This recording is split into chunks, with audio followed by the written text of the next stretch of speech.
9장에서 요셉의 삶은 하나님의 약속과는 정반대처럼 보이는 고난의 연속이었습니다. 그는 노예로 팔려가는 것도 모자라서 억울한 누명을 쓰고 감옥에까지 갇히게 됩니다. 그러나 성경은 이런 요셉의 삶을 실패나 비참함이 아니라 형통한 삶이라고 말합니다.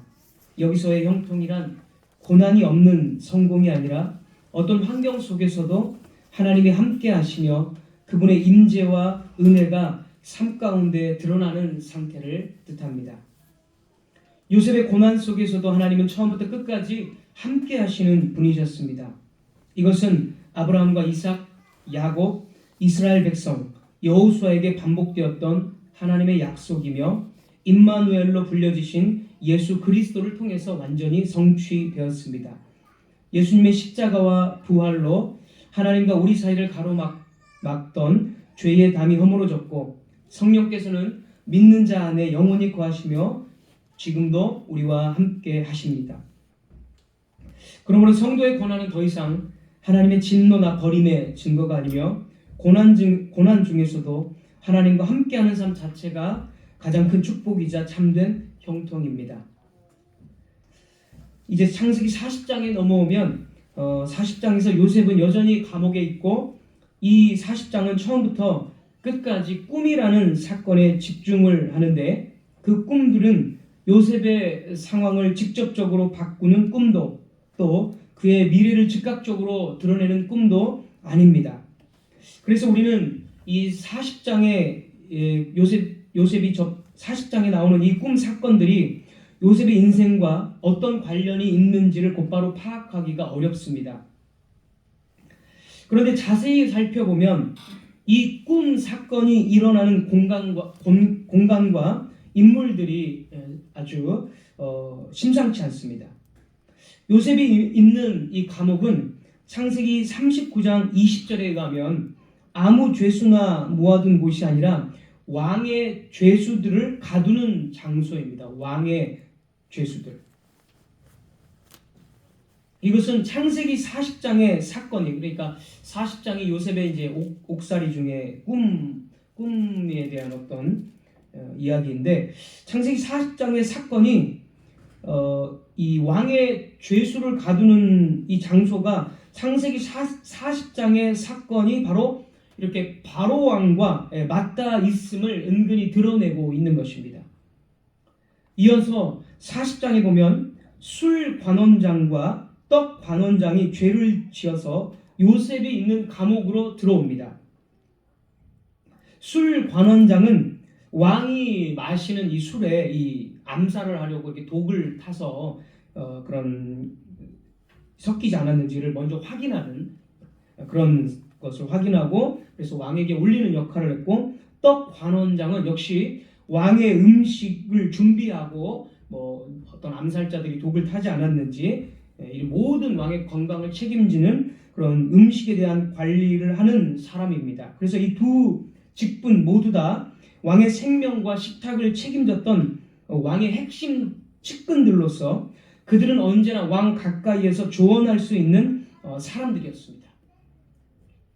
그러니까 왕의 죄수들을 가두는 곳이라는 이 공간 그리고 왕의 최측근들의 신하들이 요셉과 함께 감옥에 있는 것을 통해서 창세기 40장은 요셉을 감옥에서 이제 왕궁으로 올려놓기 위해서 하나님이 미리 놓아두신 연결고리라는 점을 40장이 드러내고 있다는 것입니다. 술 관원장과 떡 관원장은 꿈을 꾸었는데 이 꿈에 대해서 요셉은 해석을 해주고 요셉이 해석해 준 대로 실제로 이루어지게 됩니다. 여기서 술 관원장과 떡 관원장이 꾼 꿈은 오늘날 우리가 꾼 꿈과 다릅니다. 두 관원이 설령 하나님을 믿지 않는 불신자였다 할지라도 그들의 꿈은 우연이 아니라 하나님께서 요셉의 지혜와 명철을 드러내기 위해서 의도적으로 허락하신 사건입니다. 창세기 41장 38절 한번 보십시오. 우리가 본문 41장 38절을 먼저 한번 보십시오. 요셉이 바로의 꿈을 해석하자 바로 왕이 요셉에게 이렇게 말합니다. 38절 바로가 그의 신하들에게 이르되 이와 같이 하나님의 영에 감동된 사람을 우리가 어찌 찾을 수 있으리요. 꿈의 해석 때문에 요셉은 바로왕에게 어떤 사람인지가 바로왕은 요셉이 어떤 사람인지를 알게 됩니다. 이 꿈의 해석 때문에. 그래서 이 요셉은 우리가 흉내낼 수 없는 하나님의 구속 역사가 진행되는 과정 속에서 하나님의 뜻을 선포하며 꿈을 해석하는 자로 세워진 인물입니다. 오늘날은 예수 그리스도로 인해서 하나님의 구속 계시가 완성되었기 때문에 더 이상 꿈을 통해서 계시가 추가로 주어지지 않습니다. 내가 뭐 꿈을 꿨는데 그것은 내 꿈에 뭐 예수님이 나왔든 하나님이 나왔든 뭐 사도 바울이 나왔든 이렇게 나에게 말했다. 그래서 이게 하나님 뜻이다라고 말하는 것은 완성된 하나님의 말씀에 자기 말을 덧붙이는 것이고, 완성된 예수 그리스도의 말씀인 성경보다 자신의 꿈과 해석을 더 신뢰하게 만드는 이방 종교 같은 잘못된 신앙입니다. 무당 같은 신앙이라고 보는 거죠. 무당. 그런 기독교의 무당들이 상당히 많습니다. 요셉의 그 구속사적인 위치를 우리가 절대로 흉내낼 수 없고, 그 구속사적인 요셉의 위치는 예수 그리스도께로 성취가 되었기 때문에, 요셉의 직분과 요셉의 그 선지자적인 그 계시의 모든 것은 예수 그리스도가 다 성취하셨기 때문에 요셉의 직분을 오늘날 우리가 그대로 가져와서 나에게 적용하면 엉터리가 되는 겁니다. 그래서 요셉은 지금 40장에서 두 관원장의 꿈을 해석함으로써 요셉이 누구라는 걸 드러냅니까? 자신이 하나님의 영으로 감동된 꿈을 해석하는 지혜자요 명철을 소유한 자로 알려지게 됩니다.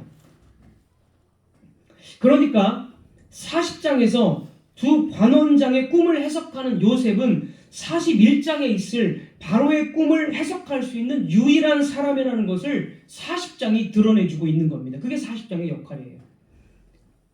40장과 41장은 이런 식으로 꿈이라는 공통된 주제로 연결되어 있습니다. 그리고 이 하나님의 의도대로 41장에서 결정적인 순간에 술 관원장이 요셉이 내 꿈을 해석해줘서 그 꿈이 제대로 이렇게 이루어졌다, 그대로 이루어졌다라는 것을 결정적인 순간에 바로왕에게 말하게 됩니다. 그래서 요셉은 왕궁으로 바로왕 앞에 설 수 있게 돼요. 이 40장이 이렇게 41장과 연결되어 있다는 점을 우리는 기억해야 합니다.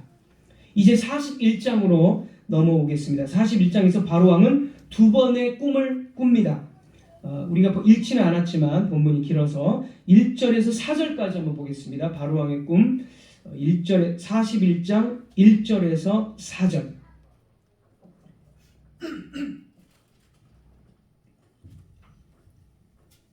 1절 만 2년 후에 바로가 꿈을 꾼즉, 요셉이 감옥에 갇힌 만 2년 후입니다. 만 2년 후에 바로가 꿈을 꾼즉 자기가 나일 강가에 서 있는데 2절 보니 아름답고 살진 7 암소가 강가에서 올라와 갈밭에서 뜯어먹고 그 뒤에 또 흉하고 파리한 다른 7 암소가 나일 강가에서 올라와 그 소와 함께 나일 강가에 서 있더니 4절 그 흉하고 파리한 소가 그 아름답고 살진 7 소를 먹은지라.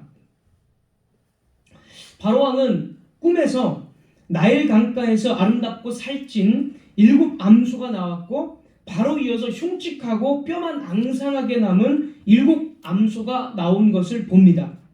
그런데 이 흉측하고 뼈만 앙상한 암소가 살찌고 아름다운 7 암소를 먹어 치워버립니다. 그게 이제 첫 번째 꿈이고, 바로 이제 이어서 꿈을 꿉니다. 두 번째 꿈은 5절에서 7절입니다. 5절에서 7절, 5절 읽겠습니다. 다시 잠이 들어 꿈을 꾸니 한 줄기에 무성하고 충실한 7 이삭이 나오고 그 후에 또 가늘고 동풍에 마른 7 이삭이 나오더니 7절 그 가는 7 이삭이 무성하고 충실한 7 이삭을 삼킨지라. 바로가 깬즉 꿈이라. 두 번째 꿈은 가늘고 마른 7 이삭이 충실한 7 이삭을 또 삼켜버리는 꿈입니다. 바로왕은 하룻밤에 꾼 2개의 꿈이 이 범상치 않은 꿈이라는 것을 알고 굉장히 근심했습니다. 그래서 애굽의 모든 점술가들과 지혜자들을 불러서 이 꿈의 의미가 무엇인지를 알고자 했지만 애굽에서는 아무도 이 꿈을 해석하지 못합니다. 본문 8절 보겠습니다. 41장 8절. 아침에 그의 마음이 번민하여 사람을 보내어 애굽의 점술가와 현인들을 모두 불러 그들에게 그의 꿈을 말하였으나 그것을 바로에게 해석하는 자가 없었더라.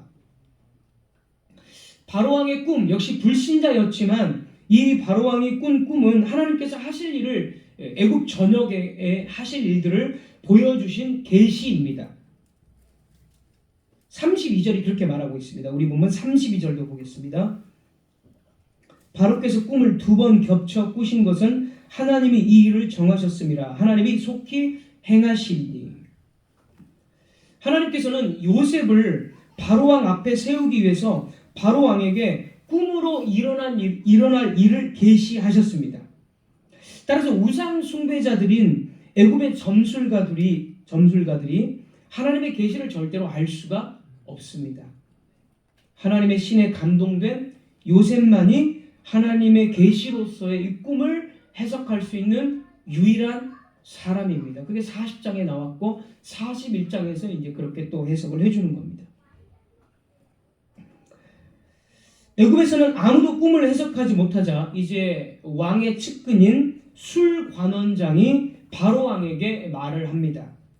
과거에 자신이 감옥에 갇혔을 때 히브리 청년 요셉이라는 이 청년이 내 꿈을 해석해 주었고 그의 해석 그대로 다 이루어졌습니다. 그는 꿈을 바르게 해석하는 능력이 있습니다 하고 바로왕에게 이제 요셉을 추천을 합니다.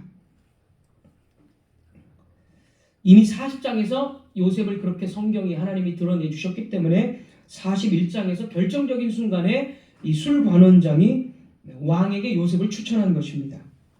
그래서 이제 요셉은 감옥에서 나와서 바로왕 앞에 불려갔습니다. 16절입니다. 16절 41장 16절. 요셉이 바로에게 대답하여 이르되 내가 아니라 하나님께서 바로에게 편안한 대답을 하시리이다. 하나님께서 이 꿈에 대해서 자신의 계시를 알려주실 것입니다. 이렇게 말을 합니다. 요셉은 바로왕의 꿈의 내용을 이제 또 들었습니다. 그리고 해석을 해줍니다. 꿈에 대한 이 요셉의 해석은 26절부터 30절까지 나와 있는데요.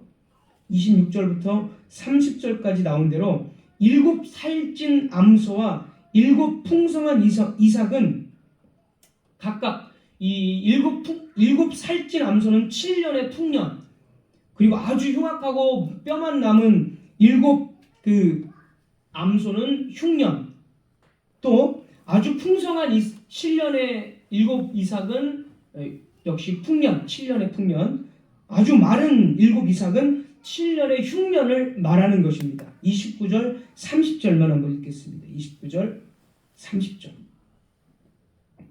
온 애굽 땅에 7해 큰 풍년이 있겠고 후에 7해 흉년이 들므로 애굽 땅에 있던 풍년을 다 잊어버리게 되고 이 땅이 그 기근으로 망하리니. 요셉은 하나님의 계시로서의 이 꿈을 바로왕에게 해석을 해 주었습니다. 그래서 요셉은 이렇게 해석을 하자 이제 바로왕이 요셉의 해석을 듣고 이제 감탄을 합니다. 37절입니다. 37절. 바로와 그의 모든 신하가 이 일을 좋게 여긴지라. 그리고 이제 바로왕이 요셉을 총리, 지도 통치자로 세웁니다. 38절에서 43절까지 그냥 읽고만 넘어가겠습니다. 38절부터 43절. 바로가 그의 신하들에게 이르되 이와 같이 하나님의 영에 감동된 사람을 우리가 어찌 찾을 수 있으리요 하고 요셉에게 이르되 하나님이 이 모든 것을 내게 보이셨으니 너와 같이 명철하고 지혜 있는 자가 없도다. 너는 내 집을 다스리라. 내 백성이 다 내 명령에 복종하리니 내가 너보다 높은 것은 내 왕좌뿐이니라. 바로가 또 요셉에게 이르되 내가 너를 애굽 온 땅의 총리가 되게 하노라 하고 자기의 인장 반지를 빼어 요셉의 손에 끼우고 그에게 세마포 옷을 입히고 금사슬을 목에 걸고 자기에게 있는 버금 수레에 그를 태우매 무리가 그의 앞에서 소리 지르기를 엎드리라 하더라. 바로가 그에게 애굽 전국을 총리로 다스리게 하였더라. 드디어 요셉은 애굽에서 바로왕 다음으로 2인자인 총리가 되었습니다. 그래서 왕의 인장 반지와 세마포 옷을 입고 금사슬을 목에 걸었습니다. 2인자이기는 하지만 실질적인 권세를 가지고 애굽 온 땅의 통치자로 요셉은 세움을 받았습니다. 40절만 다시 한번 읽어보면 40절 너는 내 집을 다스리라. 내 백성이 다 네 명령에 복종하리니 내가 너보다 높은 것은 내 왕좌뿐이니라. 왕좌 빼고는 사실 실질적인 통치자는 요셉입니다. 이런 요셉의 모습은 창세기 37장에서 요셉이 처음 받았던 그 꿈, 요셉의 별이 있고 하늘의 해와 별과 달들이 요셉에게 절한다라는 것을 것에 성취되는 이제 성취되는 첫 번째 어떤 그 말씀입니다. 요셉이 하늘의 별처럼 높은 위치에 통치자, 교회를 다스리고 또 이방 제국인 애국까지도 다스리는 그런 높은 위치의 통치자로 하나님이 37장에서 꿈을 주셨고 그 꿈대로 이루어진 첫 번째 사건이 됩니다. 그래서 이 왕이 요셉으로 하여금 온 땅을 다스리도록 권위를 준 이 구절들은 이제 창세기 1장에서 아담에게 주었던 모습과 굉장히 닮았습니다.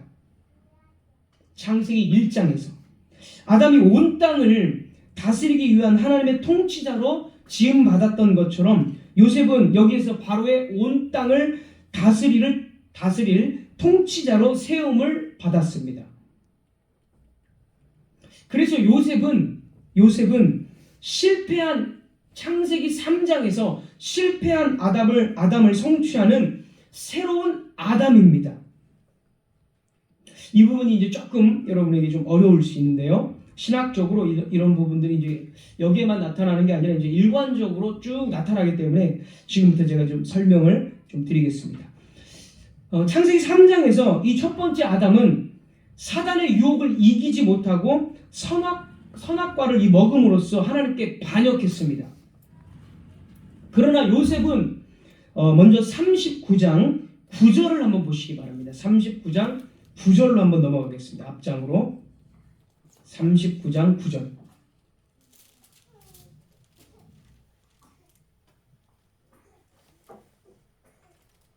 창세기 39장 9절. 우리가 지난번에 살펴본 건데요. 이 집에는 나보다 큰 이가 없으며 주인이 아무것도 내게 금하지 아니하였어도 금한 것은 당신뿐이니 당신은 그의 아내임이라. 그런즉 내가 어찌 이 큰 악을 행하여 하나님께 죄를 지으리까. 보디발의 아내가 요셉을 이제 유혹했을 때 보디발 주인이 나에게 모든 것을 다 허용했지만 당신만은 금했다라고 지금 이야기를 하는 장면입니다. 자, 이 표현은 의도적으로 창세기 2장에서 하나님께서 아담에게 네가 모든 것을 먹을 수 있지만 오직 선악을 알게 하는 나무의 열매만큼은 금하신 장면과 상당히 유사합니다. 두 본문 모두 모든 것을 위임했지만 하나는 금지하는 동일한 구조를 가지고 있습니다. 그 다음에 요셉의 말 중에 어찌 이 큰 악을 행하여 하나님께 죄를 지으리까 라고 말합니다. 어찌 이 큰 악을 내가 행하겠습니까? 이렇게 말합니다. 여기서 요셉은 선과 악을 분별합니다. 아담은 하나님께서 주시는 선과 악을 하나님의 지혜로 선과 악을 분별하기를 거절하고 자기 스스로 선과 악을 분별하기 위해서 선악과 나무를 먹었습니다. 사단에게 넘어가서. 근데 요셉은 하나님께 죄를 짓는 것이다. 하나님으로부터 선과 악이 무엇인지를 알게 됩니다. 그래서 이것은 악한 것이다. 그게 하나님께 죄 짓는 것이다. 라고 요셉은 말합니다. 그러니까 첫 번째 아담은 선악을 분별하지 못하는 사단에게 유혹에 넘어가는 사람이지만 이 새로운 아담인 요셉은 하나님의 말씀대로 선과 악을 분별하는 승리하는 새 아담입니다. 자, 오늘 41장도 이런 암시들이 숨어 있습니다. 41장으로 다시 한번 이제 넘어오겠습니다. 41장.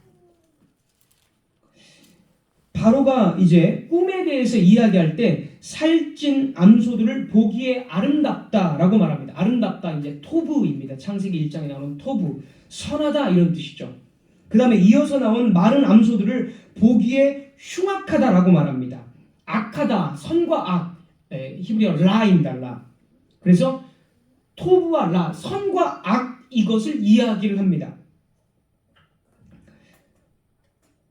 이 바로는 선과 악을 이야기할 때 이 선과 악에 대해서 보기는 보았지만 그것이 어떤 의미인지는 알지를 못합니다. 그래서 바로의 말 속에 창세기의 선과 악, 선악과의 개념을 그대로 반영해 주고 있는 표현이 오늘 41장에 이렇게 선악이 되게 많이 나옵니다. 요셉의 말에서도 선악이 계속적으로 나오고 있습니다. 그러나 요셉은 뭐라고 말합니까? 바로가 보았던 그 선하고 악한 것을 하나님께서 친히 바로에게 대답해 주실 것입니다 라고 하나님의 계시를 의존해서 선과 악을 판별을 해줍니다. 자, 창세기 3장에서 아담은 스스로 선악을 판별하는 주체가 되기 위해서 선악을 알게 하는 지식의 나무를 먹습니다. 이것은 하나님께서 말씀하신 선과 악을 따르지 않고 내가 스스로 선과 악을 하나님처럼 판단하는 주체자가 되겠다라는 의도입니다. 그러나 요셉은 41장에서 또 아까 말한 39장에서 선과 악을 자율적으로 판단하려고 하지 않고 전적으로 이것은 하나님께서 판단해 주실 것입니다. 이렇게 하는 것은 하나님께 죄를 짓는 것입니다 라고 전적으로 하나님께 맡기는 인물이 됩니다. 그래서 해석은 하나님께 있지 않습니까? 라고 바로에게 말을 하면서 선과 악의 의미를 규정하는 권한이 자기에게 있지 않고 하나님께 있음을 분명히 말합니다. 만약 창세기 3장에서 아담이 선악을 알게 하는 나무의 열매를 먹지 않았더라면 그의 모습은 어떻게 묘사되었을까요? 아담이 범죄하지 않고 하나님의 말씀에 순종하는 상태로 계속 살았더라면 아담의 모습은 어떻게 더 영화롭게 더 진전되었을까요? 시편 8편 4절에서 6절의 말씀대로 되었을 겁니다. 진전되어서. 시편 8편 4절에서 6절. 사람이 무엇이기에 주께서 그를 생각하시며 인자가 무엇이기에 주께서 그를 돌보시나이까. 그를 하나님보다 조금 못하게 하시고 영화와 존귀로 관을 씌우셨나이다. 주의 손으로 만드신 것을 다스리게 하시고 만물을 그의 발 아래에 두셨으니. 물론 처음 상태 인간의 영화로운 모습도 이 시편 8편 4절 6절이 반영하고 있지만 이 본문은 앞으로 더 영화롭게 진전될 아담의 모습을 또 반영해 주는 모습입니다. 그래서 하나님보다 조금 못한 존재라고 이야기를 하고 있습니다. 자, 이런 선악을 알게 하는 나무의 열매를 하나님을 의지해서 그걸 먹지 않았더라면 아담은 이런 시편 8편 4절에서 6절의 모습, 영화로운 아담으로서의 모습을 보여주었을 것입니다. 그러나 아담은 죄를 짓고 에덴에서 쫓겨나서 더 비참한 인생이 되어버렸죠. 하지만 오늘 41장의 요셉의 모습을 보십시오. 42절만 보십시오. 42절 다시 한번. 자기의 인장 반지를 빼어 요셉의 손에 끼우고 그에게 세마포 옷을 입히고 금사슬을 목에 걸고 그 다음에 애굽의 모든 지역을 다 그의 발 아래에 두고 다스리게 했습니다. 이 모습은 우리가 방금 전에 읽은 시편 8편의 영화롭게 된 아담의 모습과 같습니다. 그래서 요셉이 더 나은 아담, 선악을 올바로 분별하는 이상적인 통치자, 새로운 아담이라는 모습으로 보여주고 있는 것입니다.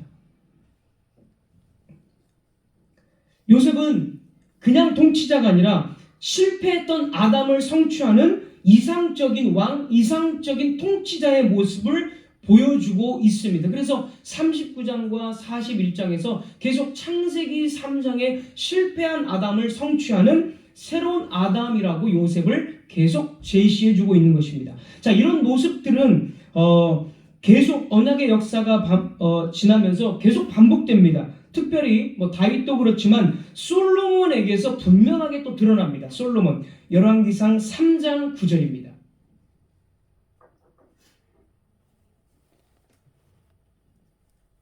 열왕기상 3장 9절.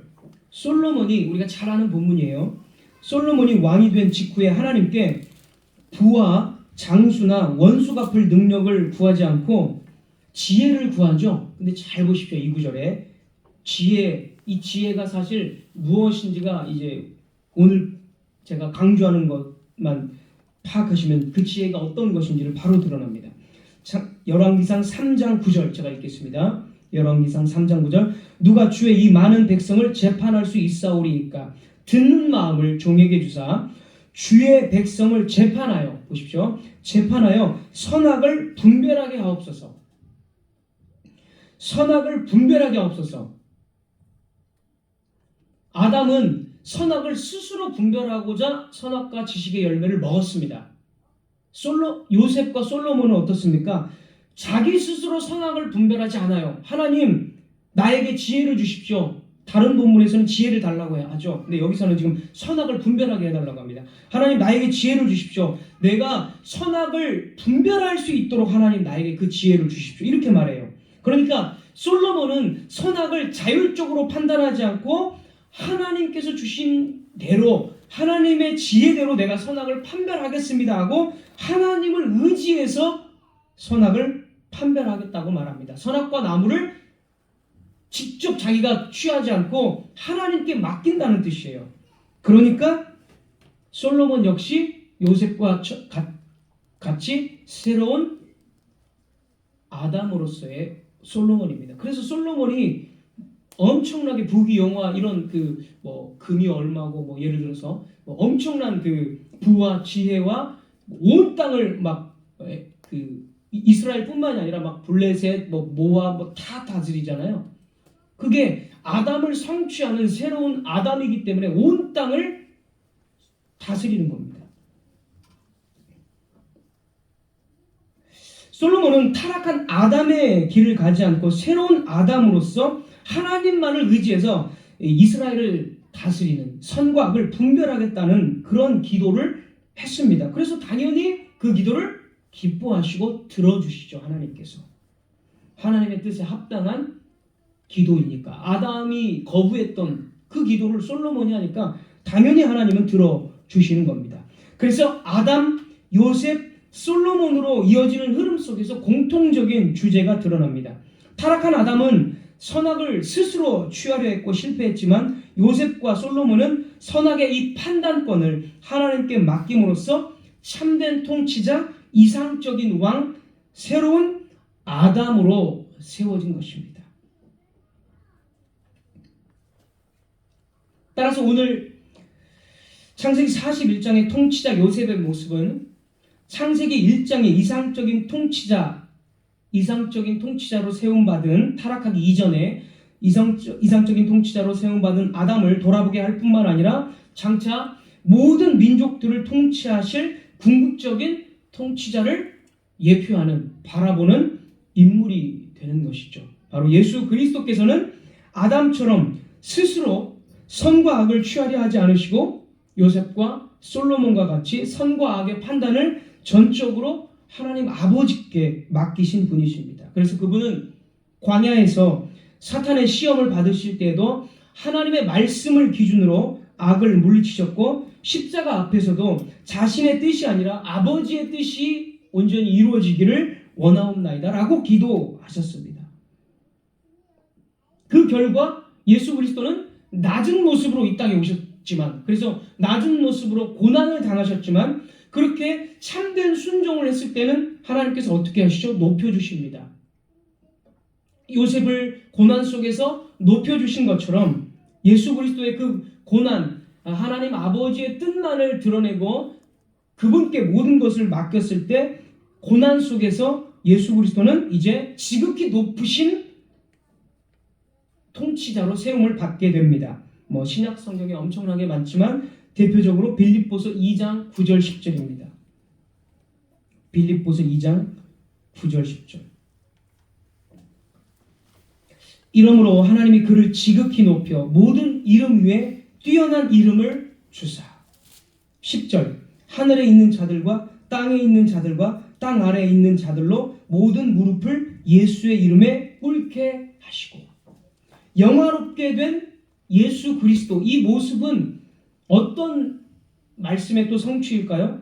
아까 말한 시편 8편 4절에서 6절의 말씀의 성취입니다. 히브리서가 그렇게 이야기해요. 히브리서가 시편 8편 4절에서 6절의 말씀을 인용해서 그 말씀을 영화롭게 된 우리들에게 적용하지 않고 영화롭게 된 예수 그리스도에게 적용을 합니다. 그러니까 이 말씀은 예수 그리스도에게 사실 적용이 되고 예수 그리스도 안에서 이제 또 영화롭게 된 우리들에게 당연히 또 적용이 되겠죠. 히브리서는 여러분이 또 나중에 찾아보시게 되겠습니다. 사랑하는 성도 여러분, 요셉은 창세기 37장에서 꿈으로 계시를 받은 대로 하늘의 별, 즉 통치자의 자리에 세워졌지만 그 통치는 오늘 본문의 41장에서 통치자로 세워졌지만 그 통치는 한 시대와 한 제국 안에서 제한적으로 이루어진 것이었습니다. 그러나 예수 그리스도께서는 요셉의 꿈과 통치를 넘어서 십자가의 죽음과 부활을 통하여 하늘과 땅의 모든 권세를 받으심으로 인간에게 맡겨졌던 통치의 목적을 온전히 이루셨고 요셉에게서 잠시 비추었던 새 아담의 통치는 그리스도의 영원한 왕권과 통치로 성취되었습니다. 그래서 이제 최종적 마지막 아담은 예수 그리스도다라고 고린도전서 15장에서 말을 하고 있죠. 고린도후서인가 고린도전서인가 15장에서 예수 그리스도가 마지막 아담이라고 이야기하죠. 이렇게 예수 그리스도의 왕권과 영원한 통치로 성취가 되었습니다. 또한 예수님 안에서 죄의 문제가 해결된 우리 역시 이 예수님의 왕권과 통치와 무관한 존재로 남아있지 않습니다. 예수님 안에서 죄가 제거된 우리들 역시 이제 영화롭게 된 아담들입니다. 죄의 문제가 해결되지 않았을 때에 우리는 한없이 비천한 신분이었지만 주 예수님으로 인해서 우리는 죄의 옷을 벗고 영화로운 존재가 되었습니다. 그래서 시편 8편에서 4절에서 6절의 노래는 예수 그리스도의 노래이기도 하지만 더불어서 우리의 노래가 되었습니다. 그를 하나님보다 조금 못하게 하시고 영화와 존귀로 관을 씌우셨나이다.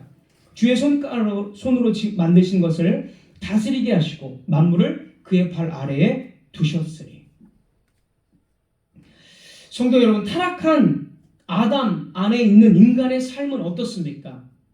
흉악 범죄와 전쟁, 질병과 재난이 끊이지 않는 세상 속에서 인간은 점점 더 지쳐가고 있습니다. 마음은 늘 불안에 붙들려 있고 작은 자극에도 분노가 치밀어 오르며 가장 가까운 관계인 가족과 이웃조차도 쉽게 적대의 대상이 되어버립니다. 스스로를 지키기 위해서 끊임없이 비교하고 또 방어하고 잠시라도 마음을 달래기 위해서 오락, 소비, 돈 이런 것들을 의지하지 않으면 견디기 어려운 존재가 되었습니다. 더 많이 가지면 만족할 것 같지만 손에 쥔 것이 늘어나면 늘어날수록 결핍과 두려움도 함께 커져서 인간은 결코 만족할 수 없는 뒤틀린 존재가 되어버렸습니다. 이것이 타락한 아담 안에 있는 인간의 실상이며 우리는 이 비참함을 뉴스에서도 보고 우리의 일상과 마음속에서도 매일매일 사실 확인하면서 살아가고 있습니다. 그럼에도 불구하고 세상은 무엇이라고 이야기합니까? 세상은 우리에게 더 멋지게 보이도록 더 잘 차려입고 더 성공한 인생처럼 보이도록 더 좋은 것들을 치장하면서 살아야 한다라고 말할 뿐입니다. 한 해가 끝나고 새 해가 시작되었으니까 더 많이 가지고 이루어야 한다라고, 그래서 더 나아질 수 있다라고 우리에게 재촉합니다. 그러나 그리스도께서는 새로운 아담으로서 자신의 존귀와 영광스러움을 성도들에게 입혀주셨다라고 말씀합니다. 복음은 그렇게 우리들에게 세상과 대조되게 말합니다. 우리는 여전히 같은 모습, 같은 이름으로 살아가지만 하나님 앞에서의 신분은 완전히 바뀌었습니다. 더 이상 비참한 존재가 아니라 하늘의 영광을 입은 인간으로 다시 세워진 것입니다. 그리스도께서는 우리의 수치와 저주의 옷을 벗겨버리시고 아담이 잃어버렸던 존귀와 통치의 관을 우리 머리 위에 다시 씌우셨습니다. 그래서 성도들은 시편 8편이 그리고 있는 것처럼 오늘 요셉이 애굽의 총리로 통치자로 높여진 것처럼 우리는 영화롭게 된 새로운 통치자들, 새로운 아담들입니다. 예수 그리스도 안에서. 하나님께서는 그리스도 안에서 우리를 단지 구원받은 존재로 남겨두지 않으시고 창조 때부터 의도하셨던 통치의 자리로 다시 불러 올리셨습니다. 이것이 그리스도께서 새로운 아담, 마지막 아담으로 오셨다는 말의 의미이며 시편 8편이 우리들의 노래가 되는 이유입니다. 사랑하는 성도 여러분, 우리는 여전히 연약하고 보잘것없는 존재들이 아닙니까? 상황 하나만 바뀌어도 쉽게 흔들리고 마음 하나만 어그러져도 다시 불안과 두려움에 사로잡히는 존재들이 바로 우리들입니다. 그러나 그리스도 안에서 하나님만이 우리에게 새 옷을 입히실 수 있으며 참으로 우리를 강하게 하실 수 있습니다. 지금도 그 은혜와 기쁨이 주어지고 있습니다. 여러분은 그리스도께로 오십시오. 이후로도 영원히 은총이 약속되어 있으며 마침내 찬란한 영광으로 완성될 것입니다. 이 복음, 오늘도 들려주시는 이 복음, 오늘도 우리에게 그리스도를 주시는 이 하나님의 복음, 이것을 듣지 않고 자꾸 다른 것을 원하고 다른 편의적인 시설들이 교회에 좀 더 있었으면 좋겠고 다른 어떤 것들이 있어서 내가 교회 다니는데 좀 더 편했으면 좋겠고 참 안타깝습니다. 그리스도께서 주시는 이 복음을 정말 붙들지 않고 여러 편의시설들이나 또 세상적인 어떤 그런 것들을 추구하면 참 예수 그리스도는 오늘날 우리에게 제시되었는데 하나님은 오늘날 우리에게 여전히 예수 그리스도 안에서 영광스럽고 존귀한 그것을 주셨다고 말하는데 그거에는 관심이 없고 자꾸 세상적이고 또 그냥 외적으로 보기에 좋아 보이는 그런 것들만 원한다면 참으로 하나님께서 우리를 답답해 하실 것입니다. 성도 여러분, 하나님께서 주시는 것은 언제나 1년 12달 우리 평생 동일합니다. 주 예수 그리스도, 그분이 완성하신 복음입니다. 그것을 받고 그것을 받아가면서 여전히 연약하고 보잘것없는 존재이지만 그 복음을 붙들음으로 말미암아 정말 우리가 강한 존재로 그리고 정말 영화롭고 존귀한 존재로 이 세상을 살아갈 수 있습니다. 성도 여러분, 다른 걸 붙잡지 마시고 매주 반복되는 예수 그리스도를 붙잡는 여러분이 되시기를 축원합니다. 말씀을 맺겠습니다. 예수 그리스도를 거부하는 사람들은 현재 부자이고 보기에 좋은 성공을 가졌을지라도 현재 왕좌에서 쫓겨난 삶을 살고 있습니다. 그리고 그들은 마지막에 영원한 심판 가운데 영원히 하나님의 목전에서 쫓겨날 것입니다. 그에 반해 그리스도 안에 사는 성도들은 이미 존귀를 입은 통치자의 자리로 옮겨진 삶을 살고 있으며 마지막 날에는 가려짐 없이 영원한 영광으로 완전한 영광 가운데 들어가게 될 것입니다. 기도하겠습니다.